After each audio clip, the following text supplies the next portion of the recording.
കഥകളി. കേരളത്തനിമയുള്ള ദൃശ്യകലകളിൽ വെച്ച് ഏറ്റവും പ്രശസ്തമായതാണ് കഥകളി. കേരളത്തിൻ്റേതായ തനിമയും പൊലിമയുമൊക്കെ അത് പ്രകടിപ്പിക്കുന്നുണ്ട്. കേരളം പുറം ലോകങ്ങളിൽ അറിയപ്പെടുന്നത് തന്നെ കഥകളിയുടെ നാട് എന്നാണ്. ആംഗികവും സാത്വികവുമായ അഭിനയത്തിലൂടെ ഇത്രയും വിദഗ്ധമായിട്ട് ഭാവപ്രകാശനം നടത്തുന്ന കലാരൂപം ലോകത്ത് വേറെ ഉണ്ടോ എന്ന് തന്നെ സംശയമാണ്. കഥകളിയെപ്പോലെ ഇത്രയും സങ്കീർണമായ പൂർണ്ണതയിലെത്തിയ ഒരു കലാരൂപം ഒരു വ്യക്തിയുടെ മനസ്സിൽ പെട്ടെന്ന് രൂപം കൊണ്ടതാവാൻ വഴിയില്ല.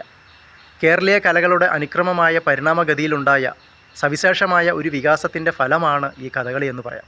കോഴിക്കോട് മാനവേദ സാമൂതിരിയുടെ കൃഷ്ണഗീതി അല്ലെങ്കിൽ കൃഷ്ണാട്ടത്തിൻ്റെ രീതി പിടിച്ച് കൊട്ടാരക്കര തമ്പുരാൻ 8 ദിവസങ്ങളിലായി നടത്താൻ പാകത്തിന് രാമായണ കഥ എഴുതി തയ്യാറാക്കുകയും പിന്നീട് അതിന് കൂത്ത്, കൂടിയാട്ടം, കൃഷ്ണാട്ടം എന്നിങ്ങനെയുള്ള ശാസ്ത്രീയ കലകളുടെയും തെയ്യം, തിറ, മുടിയേറ്റ്, പടയണി എന്നിങ്ങനെയുള്ള അനുഷ്ഠാന കലകളുടെയും സ്വീകാര്യമായ ചില ഭാഗങ്ങൾ കൂർത്തിണക്കിക്കൊണ്ട് ആവിഷ്കരിച്ച ഒരു ദൃശ്യകലാരൂപമാണ് ഈ കഥകളി എന്ന് പറയാം.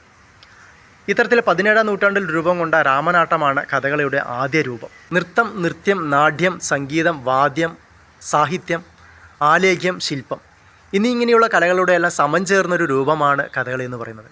കഥകളി സംഗീതത്തിന് അകമ്പടിയായുള്ള താളമേളമാണ് വാദ്യകല. ചെണ്ട, ഇടയ്ക്ക, മദ്ദളം, ചേങ്ങില, ഇളത്താളം എന്നിവയാണ് വാദ്യങ്ങൾ. ഇതിൽ കഥകളി നടൻ്റെ മുഖത്തുള്ള ചിത്രവേല ആലേഖ്യകലയും കിരീടം ശില്പകലയുമാണ്.